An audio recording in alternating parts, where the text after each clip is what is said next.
इस हफ्ते महाराष्ट्र में कई अहम बदलाव और पहले देखने को मिली है। शहरी इंफ्रास्ट्रक्चर और कनेक्टिविटी से जुड़े बड़े कदम हो या फिर राज्य की पहचान को मजबूत करती परंपराएं, शिक्षा के क्षेत्र में जमीनी स्तर पर हो रहे काम हो या फिर राष्ट्रीय स्तर पर सहयोग और बातचीत। आइए एक नजर डालते हैं इस हफ्ते की इन अहम अपडेट्स पर। पेश है हमारा खास सेगमेंट महाराष्ट्र 360। मुंबई में शहरी परिवहन को बड़ा बढ़ावा मिला है। मुख्यमंत्री फडणवीस ने डिप्टी सीएम एकनाथ शिंदे और सुनेत्रा पवार के साथ मिलकर मेट्रो लाइन 2B के पहले चरण का उद्घाटन किया।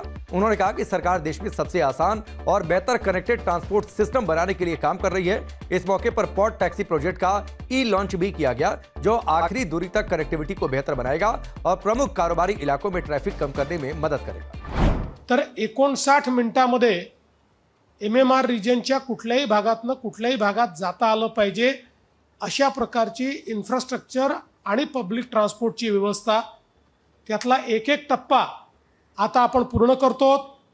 आपण जर बघितलं तर एकूण 337 किलोमीटरची मेट्रो याचं काम पूर्ण झाल्यानंतर जवळपास पूर्ण MMR रिजन आपण कनेक्ट करू, त्यामुळे अतिशय गतिशीलतेने लोकांना जाता येईल। मेट्रो लाइन 2B का पहला चरण 5.6 किलोमीटर लंबा है, जिसमें 5 स्टेशन शुरू हो चुके हैं। ये कॉरिडोर ईस्ट वेस्ट और नॉर्थ साउथ कनेक्टिविटी को आसान बनाएगा और कई ट्रांसपोर्ट सिस्टम से जुड़ेगा। इस प्रोजेक्ट में IGBC प्लेटिनम रेटेड स्टेशन और मंडाले में बड़ा डबल डेकर डिपो बनाया गया है। ये 337 किलोमीटर के बड़े मेट्रो नेटवर्क का हिस्सा है, जिससे लाखों यात्रियों को फायदा मिलेगा। साथ ही पॉड टैक्सी प्रोजेक्ट के जरिए 100 से 150 मीटर तक ऑटोमेटेड कनेक्टिविटी मिलेगी। ये प्रोजेक्ट BOT मॉडल पर बनाया जाएगा और इसे 20 महीने में पूरा करने का टारगेट रखा गया है। मुंबई में इंफ्रास्ट्रक्चर को बड़ा बढ़ावा मिला है। मुख्यमंत्री देवेंद्र फडणवीस ने डिप्टी सीएम एकनाथ शिंदे और सुनेत्रा पवार के साथ मिलकर Thane Borivali twin tunnel project के लिए टनल बोरिंग मशीन नायक लॉन्च की। उन्होंने इसे इंजीनियरिंग का बड़ा कमाल बताया और कहा कि इसके साथ बड़े स्तर पर टनल बनाने का काम शुरू हो गया है। यह प्रोजेक्ट मुंबई महानगर क्षेत्र में कनेक्टिविटी को नया रूप देगा।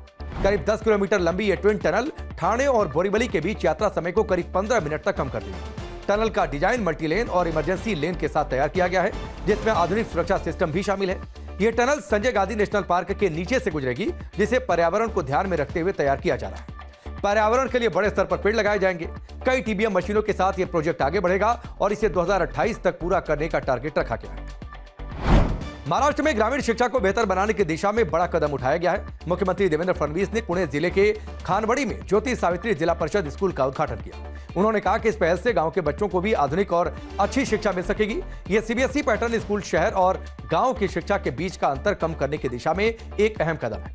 साथ ही ये महात्मा ज्योतिबा फुले की विरासत को भी आगे बढ़ाने की कोशिश है। ज्योति सावित्री स्कूल महाराष्ट्र का पहला CBSE से जुड़ा जिला परिषद स्कूल है, जहां KG से 12वीं तक की पढ़ाई होगी।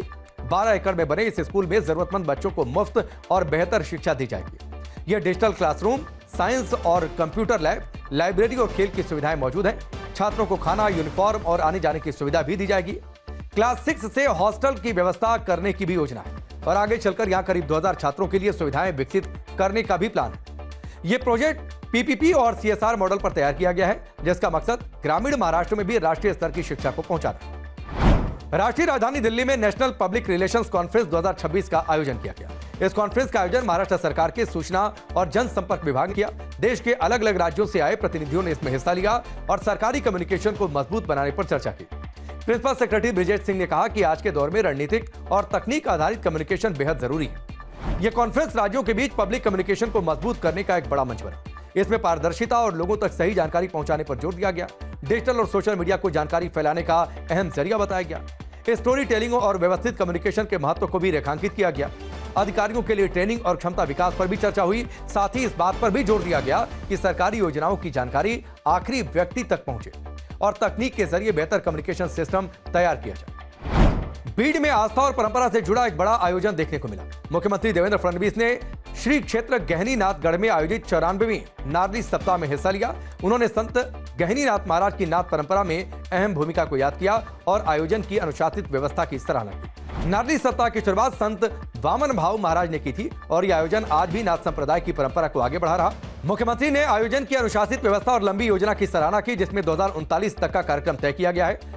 तो ये थे इस हफ्ते के सभी बड़े और खास अपडेट्स महाराष्ट्र 360 में। अगले हफ्ते फिर मुलाकात होगी, तब तक आप अपना ख्याल रखें।